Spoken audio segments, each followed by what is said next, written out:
Study IQ IAS, अब तैयारी हुई अफोर्डेबल।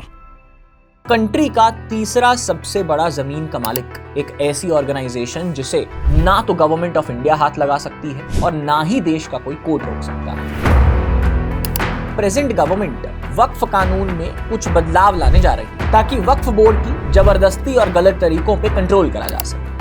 वक्फ को अगर हमने जमीन डोनेट कर भी दी है तो वक्फ उस जमीन से 10 रुपए कमा रहा है, 10 रुपए में से 9 रुपए अपने पास रख के अगर वो 1 रुपया लोगों में दे भी रहा है तो क्या ये जस्टिस है? अपना पैशन और रिलीजन एक तरफ रख के हम इस टॉपिक को लॉजिक के साथ अप्रोच करेंगे। वक्फ यानी ऐसी संपत्ति जो पब्लिक वेलफेयर के लिए इस्तेमाल की जा सकती है। ऐसा माना जाता है कि मोहम्मद पैगंबर ने 600 खजूर के पेड़ों से आने वाली इनकम को मदीना को डोनेट कर दिया था, जहां पर गरीब लोगों को खाना खिलाया जाता है। वक्फ प्रॉपर्टी को ना तो वो बेचा जा सकता है और ना ही फिर पीढ़ी दर पीढ़ी इसे विरासत में आगे दिया जा सकता है। अभी भी कई प्रॉपर्टीज इस लिस्ट में ऐसी हैं जो रजिस्टर नहीं करी गई। देखने में तो ये कॉन्सेप्ट एक लोक भलाई का बेहतरीन जरिया लग रहा है, लेकिन धीरे धीरे ये सिस्टम करप्ट हो गया है। साल 1954 में पार्लियामेंट में नेहरू गवर्नमेंट के कार्यकाल के दौरान एक वक्फ एक्ट पास करा जाता है। एक साल बाद उसकी पहली अमेंडमेंट 1955 में लाई जाती है। अब जिसके तहत स्टेट लेवल पे हमने ये फैसला करा कि हर स्टेट में एक वक्फ बोर्ड होगा। इंडियन आर्मी और इंडियन रेलवेज के बाद वक्फ बोर्ड भारत का तीसरा सबसे बड़ा लैंडलॉर्ड है। वक्फ बोर्ड के इन इलीगल क्लेम्स और लैंड ग्रैबिंग की वजह से धीरे धीरे जो इंडिया की डेमोग्राफी है उसमें भी एक बदलाव देखने को मिल रहा है। इलीगल ट्रांसफर और वक्फ एनक्रोचमेंट को लेकर लगभग 194 कंप्लेंट्स आई हैं, जिनमें से 93 ऐसी कंप्लेंट्स हैं जिनमें वक्फ के खुद के ऑफिशियल्स के खिलाफ कंप्लेंट की गई। दिल्ली की रानी का कहना है कि उनकी जो पुश्तैनी प्रॉपर्टी पर सेंट्रल सुन्नी वक्फ बोर्ड अयोध्या में मस्जिद बना रहा है। अब सिर्फ ओरल डिक्लेरेशन के थ्रू वक्फ किसी भी प्रॉपर्टी को क्लेम नहीं कर पाएगा। इसके लिए प्रॉपर डॉक्यूमेंटेशन, जिसे वक्फनामा कहा जाता है, वो जरूर लगेगा।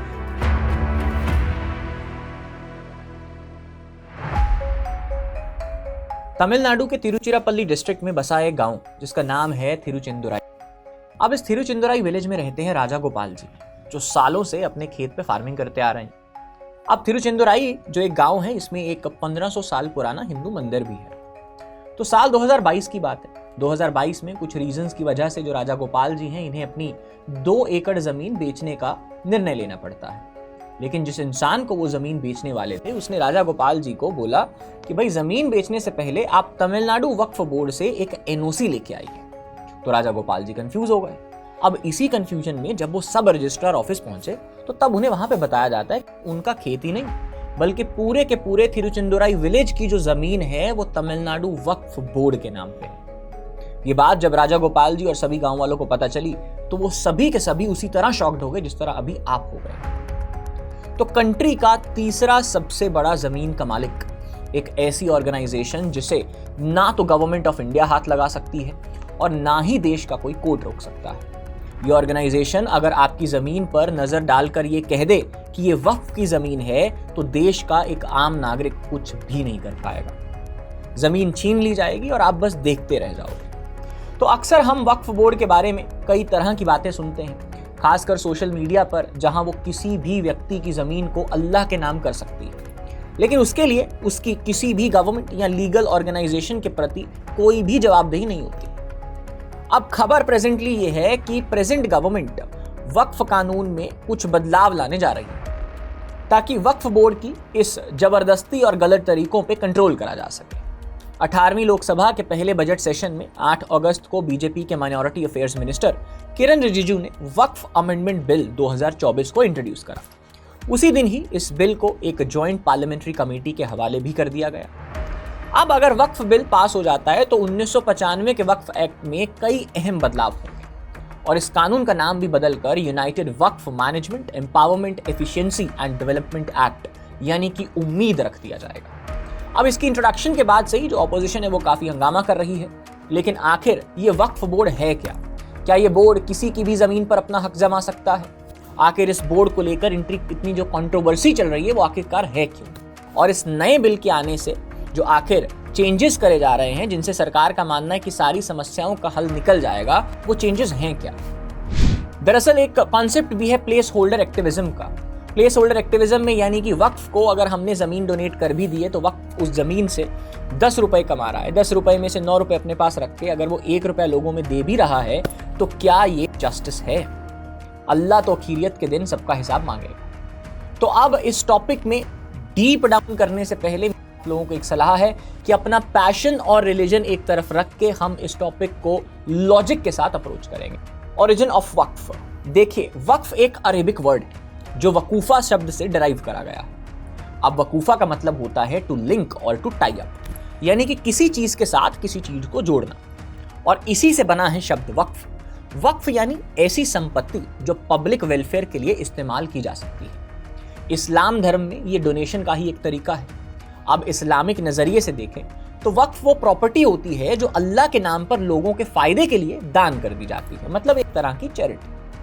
आप ऐसे समझिए इसे, मान लीजिए कि कोई इंसान है जो चाहता है कि उसने अपने जीवन में जो भी प्रॉपर्टी इकट्ठा करी है वो उसका इस्तेमाल प्राइवेट प्रॉफिट के लिए नहीं करना चाहता, बल्कि चैरिटेबल कामों के लिए, किसी रिलीजियस पर्पस के लिए वो उसको दान करना चाहता है, तो वो इस्लामिक लॉ के तहत अपनी प्रॉपर्टी को वक्फ कर सकता है। जब कोई व्यक्ति अपनी प्रॉपर्टी को वक्फ करता है तो वो प्रॉपर्टी परमानेंटली अल्लाह को डेडिकेट कर दी जाती है। प्रॉपर्टी की जो ओनरशिप है वो गॉड को ट्रांसफर कर दी जाती है, और जो वाकिफ होता है यानी जिस बंदे ने वक्फ किया है उसकी ओनरशिप या उसकी फैमिली की ओनरशिप भी उस प्रॉपर्टी से काफी हद तक खत्म हो जाती है। इस जमीन का फिर जो इस्तेमाल है वो हॉस्पिटल, स्कूल, कॉलेज, कब्रिस्तान या राहगीरों के लिए सराय बनाने के लिए किया जाता है ताकि ये जमीन आम बाशिंदों के काम आ सके। अब सवाल ये आता है कि भाई इसका जो मुस्लिम धर्म है उससे क्या कनेक्शन है? तो देखिए, ऐसा माना जाता है कि मोहम्मद पैगंबर ने 600 खजूर के पेड़ों से आने वाली इनकम को मदीना को डोनेट कर दिया था, जहां पर गरीब लोगों को खाना खिलाया जाता था। अब prophet Muhammad peace be upon him, उनके जमाने में जो ये दान का कॉन्सेप्ट मिलता है उसे हम इस्लामिक हिस्ट्री के एक मशहूर वाक्य के मुताबिक समझ सकते हैं। तो उस वाक्य के मुताबिक हजरत उमर, जो बाद में इस्लाम के दूसरे खलीफा भी बने, जब खैबर की लड़ाई में थे तो उन्हें एक जमीन का टुकड़ा मिला। उन्होंने प्रॉफिट मोहम्मद से पूछा कि भाई इस जमीन के टुकड़े का क्या करना चाहिए, तो प्रॉफिट मोहम्मद ने कहा कि इस जमीन को वक्फ कर दो और इस जमीन से जो फायदा होगा उससे आप लोगों की मदद करो। तो इस तरह से आया था वक्फ का कॉन्सेप्ट। अब इसकी चर्चा को आगे बढ़ाने के लिए आपको एक चीज जाननी होगी कि वक्फ करने से बाद, कि जैसे मान लीजिए आपने प्रॉपर्टी को वक्फ कर दिया तो उसके बाद उस प्रॉपर्टी के ऊपर कुछ कंडीशनैलिटीज लागू होने लग जाती है। जैसे कि वक्फ प्रॉपर्टी को ना तो वो बेचा जा सकता है और ना ही फिर पीढ़ी दर पीढ़ी इसे विरासत में आगे दिया जा सकता है। अगर आपने एक बार वक्फ प्रॉपर्टी कर दी है तो आप वो प्रॉपर्टी को वापस भी नहीं ले सकते। कोई ये कल को क्लेम नहीं कर सकता कि ये हमारे पूर्वजों की जमीन है और हमें ये वापस की जाए, और ना ही वक्फ प्रॉपर्टी को बेचा जा सकता है। लेकिन कई मामलों में इसे किराए पर या लीज पे जरूर दिया जा सकता है ताकि उससे आने वाला जो रेंट होगा उसके जरिए लोगों की भलाई कर सके। अब इन सब चीजों के चलते हुए हमारे सामने एक पहला सवाल उठता है कि वक्फ में प्रॉपर्टी देने के लिए प्रोसेस क्या होता है। तो किसी भी प्रॉपर्टी को वक्फ में शामिल करने के लिए उसका एक अग्रीमेंट तैयार होता है जिसे वक्फनामा कहा जाता है। फिर जो वक्फ बोर्ड है वो प्रॉपर्टी का सर्वे करता है और सरकारी रिकॉर्ड्स में उसको रजिस्टर करवा देता है। अब आपके मन में दूसरा सवाल आएगा कि ये वक्फ बोर्ड क्या होता है। तो सिंपल भाषा में समझे तो वक्फ बोर्ड का काम है वक्फ प्रॉपर्टीज का रिकॉर्ड रखना, वक्फ से आने वाली जितनी भी इनकम है उसका हिसाब रखना और देखना कि इनकम और प्रॉपर्टी सही तरीके से इस्तेमाल करे जा रहे हैं। इसके लिए वो एक मैनेजर भी रखता है जिसको मुत्तावली कहा जाता है। अब अगला सवाल है कि आपकी और मेरी प्रॉपर्टी तो भारत में कानून के तहत रेगुलेट होती है, लेकिन क्या वक्फ की प्रॉपर्टी भी भारत में उसको कोई लीगल रिकॉग्निशन मिलता है या नहीं? तो इसका जवाब है हाँ। तो आजादी के बाद पहली बार 1954 में वक्फ एक्ट पास किया गया था, लेकिन 1995 में पीवी नरसिम्हा राव की गवर्नमेंट ने एक नया वक्फ एक्ट बनाया। इस एक्ट का मकसद था वक्फ प्रॉपर्टीज को मैनेज करने के लिए वक्फ बोर्ड को ज्यादा पावर्स देना। अब अगला सवाल अगर देखें कि आखिर देश में तीसरा सबसे बड़ा जमीन का मालिक वक्फ बोर्ड कितना अमीर है, तो इंडियन गवर्नमेंट ने वक्फ प्रॉपर्टीज को डिजिटल करने के लिए Waqf asset management system of India यानी कि वामसी प्रोजेक्ट शुरू करा था। अगर हम उस प्रोजेक्ट की डिटेल्स को सरकार द्वारा जो ऑनलाइन जनतक कर दी गई है उन्हें देखें तो भारत के पास 32 वक्फ बोर्ड हैं और इन 32 वक्फ बोर्ड के पास 8 लाख इमूवेबल प्रॉपर्टीज हैं और लगभग 16,500 मूवेबल प्रॉपर्टीज हैं। इमूवेबल प्रॉपर्टीज यानी कि इसका मतलब है आपका घर, आपकी जमीन या आपका ऑफिस, और मूवेबल प्रॉपर्टीज यानी कि आपके पैसे, शेयर और आपका अनाज।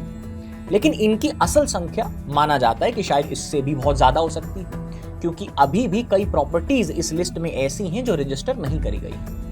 अब देखने में तो ये कॉन्सेप्ट एक लोक भलाई का बेहतरीन जरिया लग रहा है, लेकिन धीरे धीरे ये सिस्टम करप्ट हो गया है। अब उस करप्शन वाले एस्पेक्ट को समझने के लिए, जिसकी वजह से सरकार ये अमेंडमेंट लाना चाहती है, हमें सबसे पहले भारत में वक्फ बोर्ड का इतिहास समझना होगा।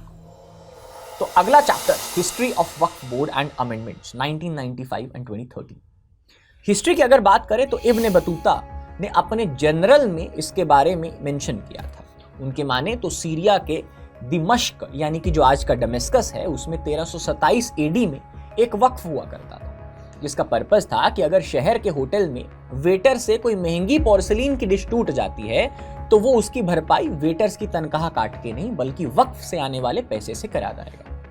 तो अभी भारत में जब अरबी लोग आए तो उनके साथ ही भारत में वक्फ का कॉन्सेप्ट भी आया।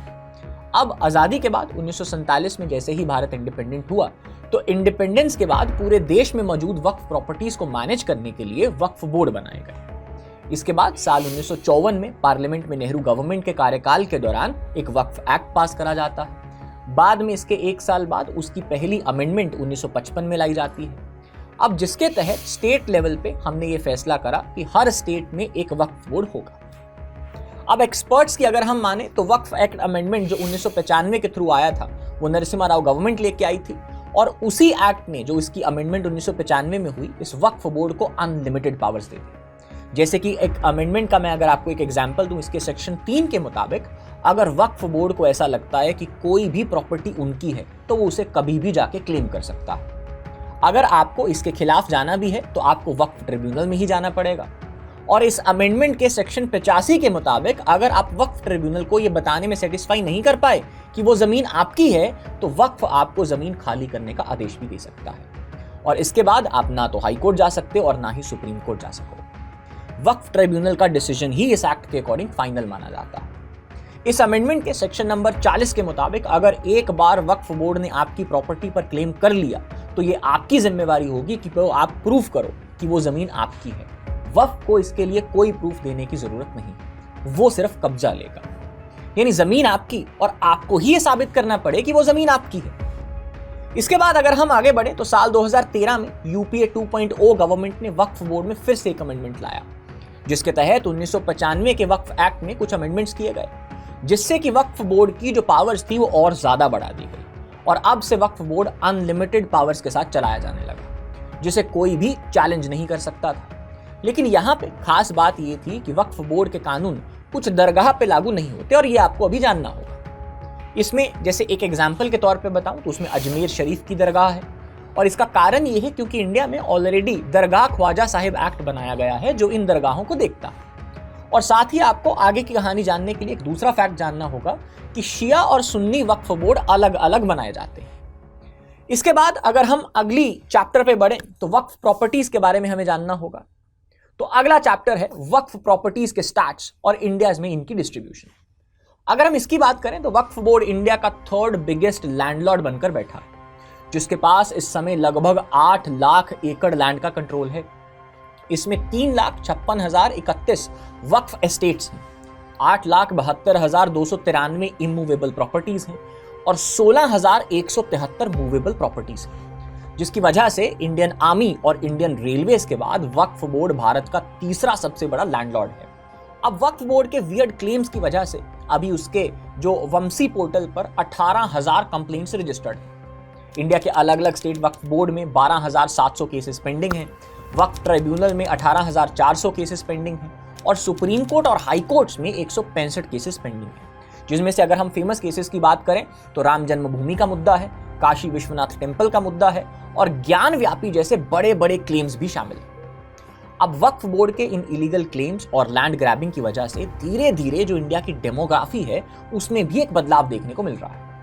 जहां साल 2009 तक वक्फ बोर्ड के पास 4 लाख एकड़ में फैली हुई 3 लाख प्रॉपर्टीज थी, वही अब 2024 आते आते 15 साल में लगभग डबल हो गई। Waqf assessment management system of India के मुताबिक वक्फ बोर्ड की सबसे ज्यादा 27% प्रॉपर्टीज उत्तर प्रदेश में। इसके बाद नंबर आता है वेस्ट बंगाल और पंजाब का, जहां पे दोनों जगह पे 9% है। बाकी तमिलनाडु में 8% है, तेलंगाना की बात करें 5%, गुजरात का 5%, कर्नाटका में 7% और केरला में भी 6% प्रॉपर्टीज है। अब आप इस मैप को देखकर इतना अंदाजा तो लगा पा रहे होंगे कि भारत में वक्फ बोर्ड की पावर कितनी है। अब ये समझने के बाद जानते हैं कि कैसे ये वक्फ बोर्ड अपनी पावर्स का मिसयूज कर रहा है। Misuse of Waqf properties and scams of Waqf land mafia. कई सालों से वक्फ बोर्ड पर वक्फ प्रॉपर्टीज के मिसयूज और करप्शन के एलिगेशंस लगाए गए, जिसमें कहा जाता है कि वक्फ बोर्ड मेंबर्स, लैंड माफिया और कई बड़े बड़े पॉलिटिशियंस और ऑफिशियल्स का भी हाथ है। अब इस साल वक्फ अमेंडमेंट बिल इंट्रोड्यूस करते वक्त जो किरण रिजिजू हैं, उन्होंने अनवर मणिपड़ी कमेटी के रिपोर्ट का भी मेंशन करा। इस रिपोर्ट के मुताबिक कर्नाटका वक्फ बोर्ड ने 29,000 एकड़ लैंड को इलीगली कमर्शियल पर्पस के लिए यूज करा। अब कमेटी की माने तो कमेटी के रिपोर्ट के मुताबिक कर्नाटका वक्फ बोर्ड के पास 54,000 एकड़ लैंड है, जिसमें से 27,000 एकड़ लैंड बिल्कुल अनरजिस्टर्ड है। यही रिपोर्ट में ही इतना ही नहीं, इस रिपोर्ट ने यह भी बोला कि लगभग 29,000 एकड़ लैंड को पॉलिटिशियंस ने कर्नाटका में हथिया लिया। अब किरण रिजिजू ने यह भी बताया कि पिछले 1 साल में सरकार के पास इलीगल ट्रांसफर और वक्फ एनक्रोचमेंट को लेकर लगभग 194 कंप्लेंट्स आई हैं, जिनमें से 93 ऐसी कंप्लेंट्स हैं जिनमें वक्फ के खुद के ऑफिशियल्स के खिलाफ कंप्लेंट की गई है। और ऐसे ही साल 2006 में भी एक माइनॉरिटी कमीशन ने असम वक्फ बोर्ड के बारे में हमें चांदना डाला था। अब उसकी माने तो उसके ऊपर एलिगेशंस लगे थे कि वक्फ बोर्ड इलीगली 15,800 बीघा जमीन का मिसयूज कर रहा है और इसके पीछे कई सीनियर पॉलिटिशियंस, ऑफिशियल्स की इन्वॉल्वमेंट भी बताई गई थी। तो वक्फ कई प्रॉपर्टीज की जो उनकी प्रॉपर्टीज प्राइम लोकेशंस पर हैं, उनको वक्फ क्या करता है कि फैंसी बाजार बनाकर बिजनेसमैन को दे देता है और बिजनेसमैन के जरिए फैंसी जगहों का मिसयूज कर रहा है। अब साल 2017 में इंडिया टुडे नाम का जो आपने एक मीडिया चैनल सुना होगा, उसने एक अंडरकवर ऑपरेशन करा।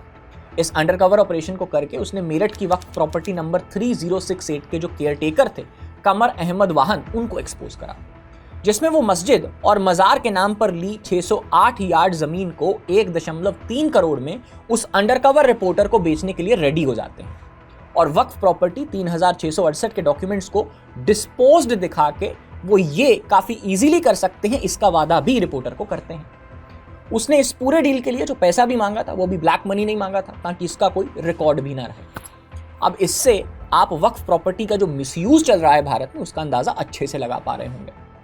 अभी इन्हीं मिसयूज की आपको जो और कंट्रोवर्शियल इंटरेस्टिंग किस्से हैं वो सुनाता हूं। तो controversial claims of Waqf board. सबसे फेमस किस्सा है तमिलनाडु के वेप्पुर में रहने वाले कुछ हिंदू फार्मर्स का, जिनकी 57 एकड़ जमीन को रातों रात वक्फ बोर्ड के नाम कर दिया जाता है और वहां के जो डीएम के मिनिस्टर हैं, वो पुलिस और रेवेन्यू ऑफिशियल्स के साथ जबरदस्ती उस जमीन का कंट्रोल लेने भी आ जाते हैं। जो हमें वक्फ जो ऑफिशियल्स हैं और पॉलिटिशियंस की जो सांठगांठ है इस वक्फ जमीन के पीछे चल रही, उसको एक पारदर्शिता के साथ दिखाता।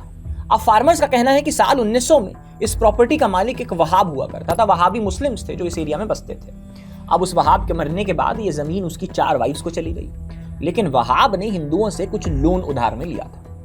अब वो लोन का पैसा रीपे नहीं कर पाया, जिसके बाद ये जमीन उसकी 4 वाइफ्स ने हिंदू फार्मर्स को दे दी और उसके बाद पिछले 50 सालों से वो हिंदू फार्मर्स इस जमीन के ऊपर फार्मिंग कर रहे थे। लेकिन अब एक ही रात में ये जमीन वक्फ की हो गई। ऐसा कैसे हो सकता है? ऐसा ही दिल्ली की रानी का एक मशहूर किस्सा है। दिल्ली की रानी का कहना है कि उनकी जो पुश्तैनी प्रॉपर्टी पर सेंट्रल सुन्नी वक्फ बोर्ड अयोध्या में मस्जिद बना रहा है। दरअसल राम जन्मभूमि के विवाद के बाद जो सुप्रीम कोर्ट है, उसने मुस्लिम को मस्जिद बनाने के लिए 5 एकड़ लैंड अलोकेट करी थी, लेकिन सुन्नी वक्फ बोर्ड ने रानी जी की 28.35 एकड़ लैंड पर ही इंक्रोचमेंट करके वहां पे मस्जिद बनाना शुरू कर दिया। और यही नहीं, इन्होंने आरएसएस तक को नहीं छोड़ा। साल 2021 में भोपाल में राजदेव जनसेवा न्यास की 37,000 स्क्वायर फीट जमीन पर वक्फ बोर्ड ने यह बोला कि यहां पे अब हम ग्रेवयार्ड बना रहे हैं और ग्रेवयार्ड बना के उस जमीन को वक्फ की जमीन घोषित कर दिया और इसका भी मामला अभी कोर्ट में चल रहा है। अब साल 2022 में टाइम्स नाउ ने एक इन्वेस्टिगेशन करी। तो टाइम्स नाउ की इन्वेस्टिगेशन टीम ने यह एलेज किया था कि साल 1985 में मुस्लिमों को अपीज करने के लिए तब के जम्मू कश्मीर के चीफ मिनिस्टर ने 500 करोड़ की पब्लिक प्रॉपर्टी को वक्फ बोर्ड को गिफ्ट कर दिया। इसके बाद अगर मैं आपको दिल्ली की बात बताऊं तो दिल्ली में तो अलग ही खेल चल रहा था। आप सब जो दिल्ली वाले हैं उन्होंने हौस खास के डियर पार्क के बारे में तो सुना ही होगा। दरअसल साल 2022 में BJP MLA Shailendra Singh Monty ने आपके एमएलए सोमनाथ भारती पर यह आरोप लगाया कि मुस्लिम अपीजमेंट के लिए दिल्ली के हौस खास डियर पार्क की 200 हेक्टेयर जमीन को मुस्लिम सेमेट्री बना के वक्फ बोर्ड के हवाले करना चाहते थे। और ऐसा करने के लिए सोमनाथ ने दिल्ली डेवलपमेंट अथॉरिटी पर भी प्रेशर बनाया। और यही नहीं, 5 मार्च 2014 को यूपीए गवर्नमेंट ने लोकसभा इलेक्शन के मॉडल कोड ऑफ कंडक्ट लागू होने से जस्ट पहले दिल्ली के लैंड एंड डेवलपमेंट ऑफिस और दिल्ली डेवलपमेंट अथॉरिटी की 123 प्राइम प्रॉपर्टीज को वक्फ बोर्ड के नाम कर दिया था। आपको जानकर हैरानी होगी कि वक्फ बोर्ड ने गवर्नमेंट बॉडीज और आम नागरिक ही नहीं बल्कि यहां तक हाईकोर्ट्स को नहीं छोड़ा है। साल 1861 में इलाहाबाद हाईकोर्ट बनाए जाने के बाद जो हाईकोर्ट से लगी हुई गवर्नमेंट जमीन थी उसको 99 साल की लीज पर दे दिया जाता है, जो कि 1988 में खत्म हो गई। इसके बाद इस लीज को 30 साल के लिए और बढ़ा दिया जाता है, जो कि 2018 में खत्म होनी थी।